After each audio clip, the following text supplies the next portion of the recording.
Hola, ¿qué tal? Soy Santiago Solís, diseñador e ilustrador, y en esta breve charla hablaremos de una brevedad como es la historia de las imágenes.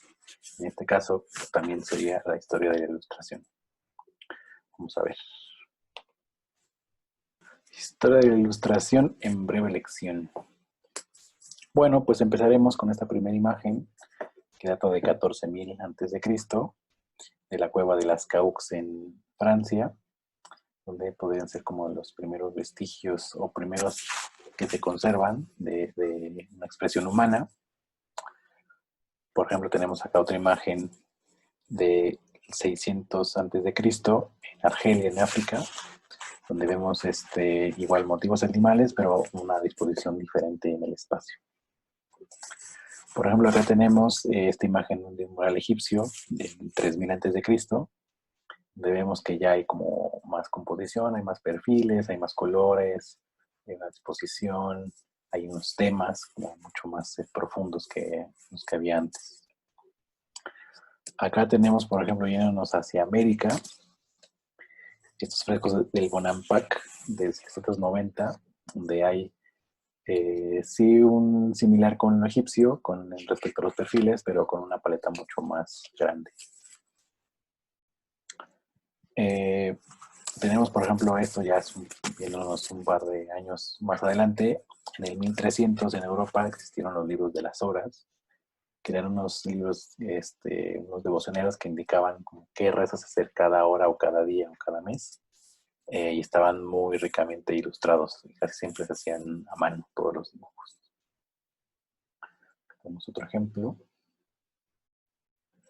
En 1455, Gutenberg desarrolló la imprenta, que eso es un gran gusto para las artes gráficas, y con ella pues también se multiplican las posibilidades de reproducción.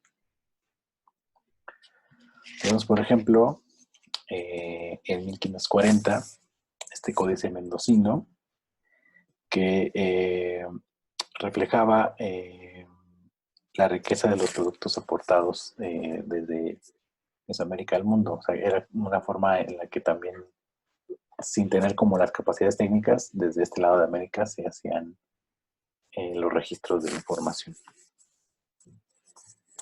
Acá tenemos esta imagen de Juan Correa, El llanto sobre Cristo muerto, de 1539.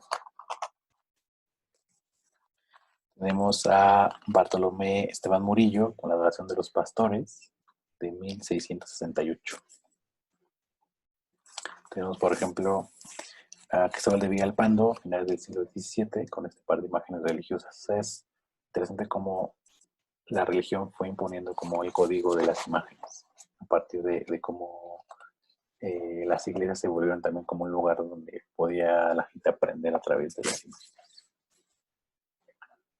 Acá tenemos otro par de imágenes de Miguel Cabrera, un Juan Diego, y tenemos una imagen sobre castas, desde este ordenador derecho. Tenemos la serie de grabados de Goya, de los Caprichos, que es de 1799. Y acá, por ejemplo, tenemos unas imágenes de Gustavo Doré para una edición del Quijote, que esto es de 1863. En 1796, el australiano Alois Senefelder inventa la técnica de impresión litográfica, que esto quiere decir que la litografía se hace con piedras, se pinta con lápiz graso y pues pueden hacer formatos muy, muy grandes. Sobre todo se aplicó mucho en carteles. En 1826, Alois patentaría la litografía en color, es decir, que ya se usaban varias placas de piedra y con eso podían ir metiendo como los colores que estarán en las imágenes. Acá, por ejemplo, tenemos un referente de Hiroshige de 1800, que es un grabado en madera, que también se hacía similar como a la litografía, pero esta era como placas de madera, y con unos barcos de color muy bonitos y se nota mucho la textura de la madera en las vetas. Esto era en Japón. Y en Francia, aprovechando justo la litografía, con estos carteles de Jules Chéret de 1800, que eran carteles muy grandes que estaban en los parabuses. Bueno, no parabuses, pero en las calles parisinas. Y vemos también como el color desde otro lugar. Bueno, pasándonos otra vez, volviendo a México, tenemos estas imágenes de Manuel Manilla, de 1800, de finales de, bueno, pues sí, de finales del siglo XIX.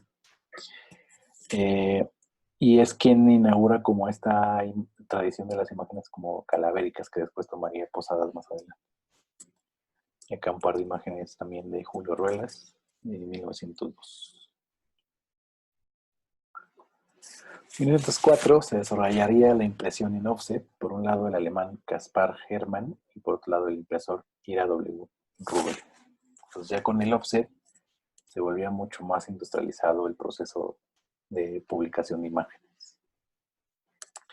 Y aquí, por ejemplo, tenemos un ejemplo con la ilustradora Beatrix Potter, que publicó cerca de 23 libros, y en el cual, pues, ella hacía una técnica de acuarela, y ya con la técnica de offset podía eso pasarse, pues, si no bien al 100%, pues sí tenían un aproximado muy cercano. Beatrix Potter trabajaba muchos temas de la campiña escocesa, que los pasaba como a sus historias, y usaba pues animales para trabajar esos temas que tenían como una parte humanizada, ¿no? Aquí vemos, por ejemplo, el conejo Peter con su suétercito, o acá tenemos como un lobo muy vestido y un ganso, una gansita ahí cotorreando. Tenemos acá lo que les decía, de Posada, que llevó a otro lugar la maestría de las calaveras de 1910. Acá tenemos unas imágenes de Chango Cabral de 1918. Cabral hizo tanto imágenes como para revistas como carteles de cine. Aquí, por ejemplo, vemos pues, una película de Tintán. Tenemos estas imágenes de Roberto Montenegro y Gabriel Fernández Ledesma, que son del 1924, y que era un clásico que duró muchas generaciones de lectoras mexicanas que tenían cuentos desde pues cosas como la Ilíada o cuentos de Oriente, o cuentos clásicos de la literatura europea. Unas imágenes.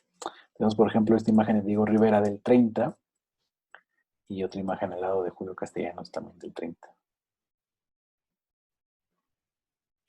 Otro dibujo de Rivera para una publicación y un dibujo, una ilustración de Carlos Mérida del 32.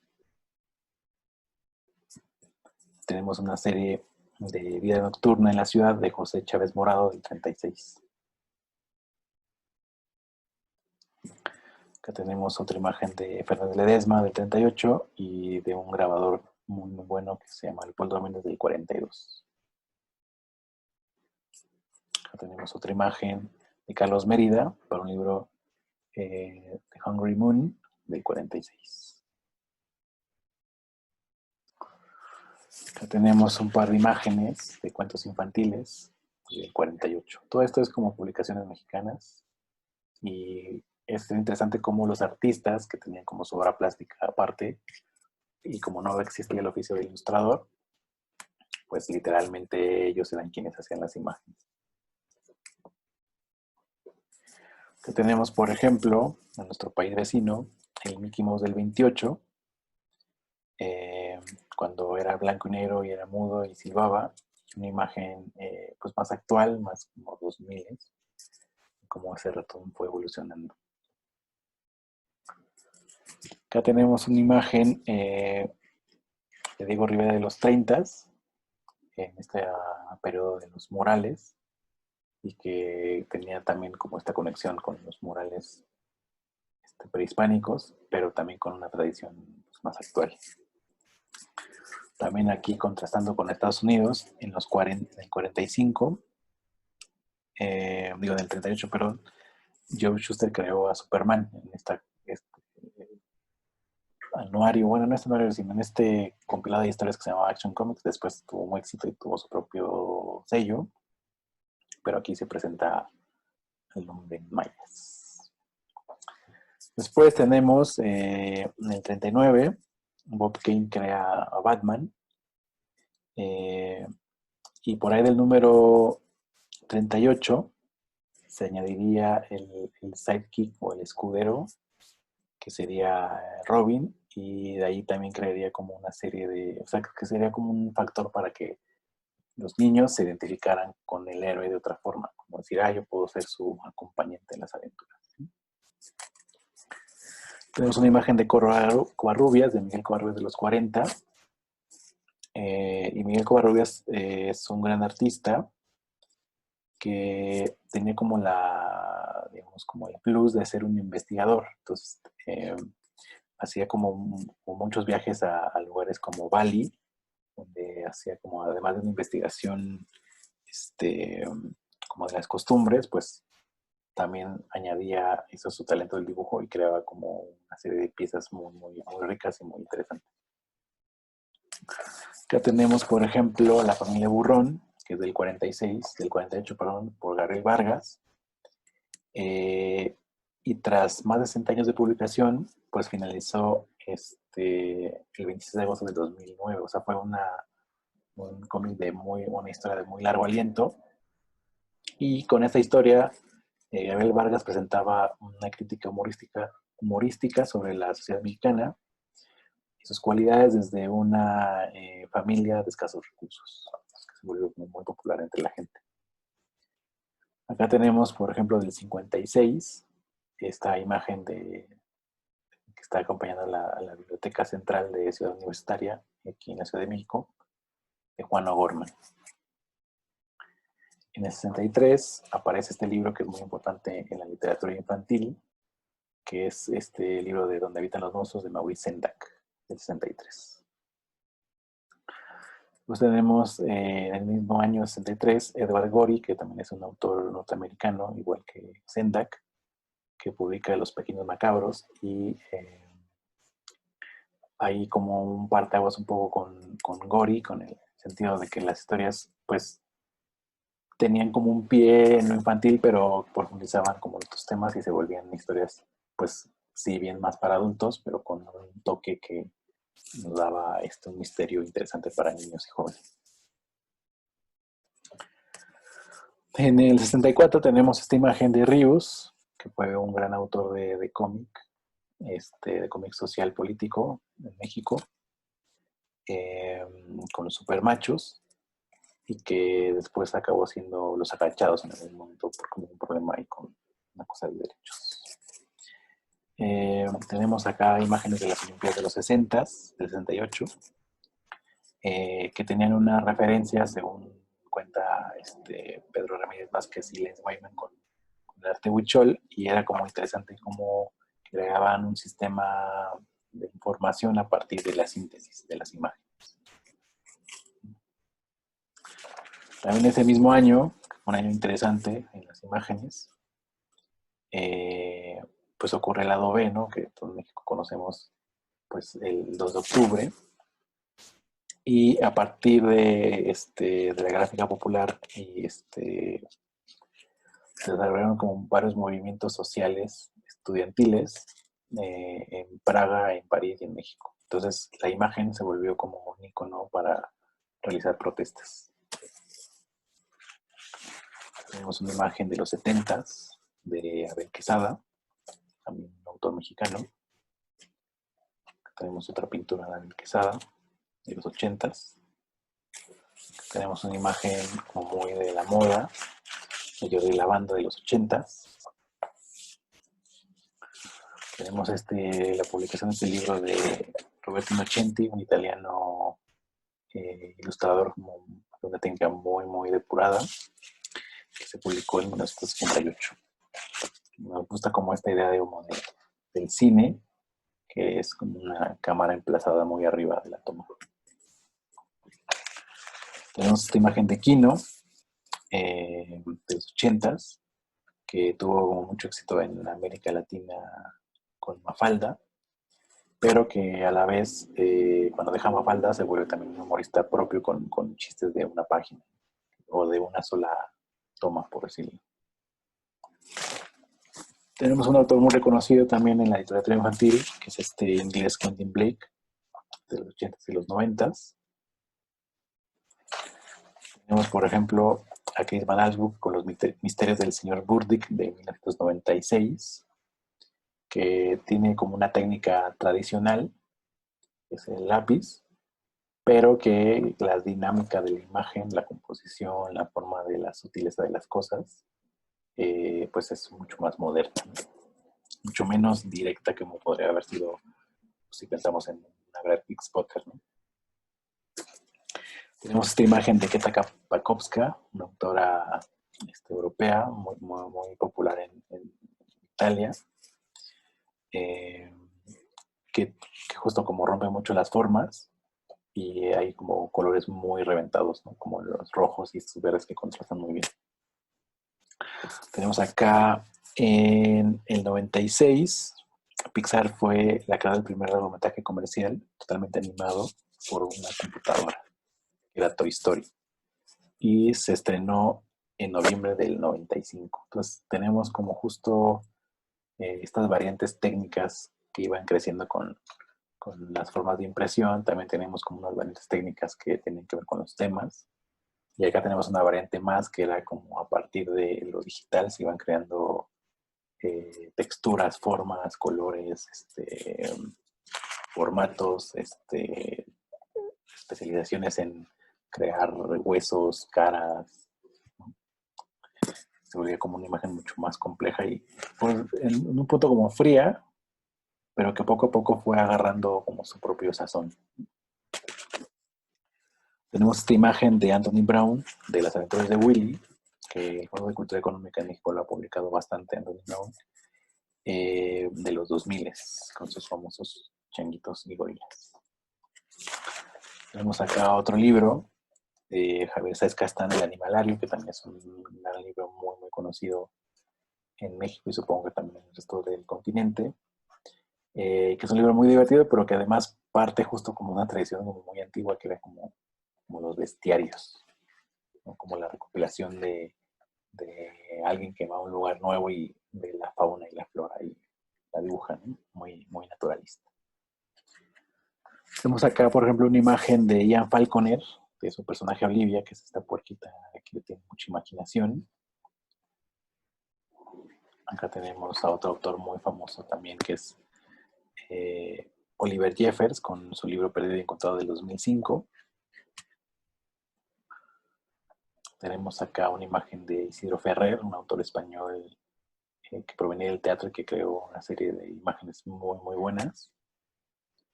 Este libro sobre Neruda es increíble, entonces si lo tienen por ahí a la vista o a la mano, lo van a disfrutar mucho.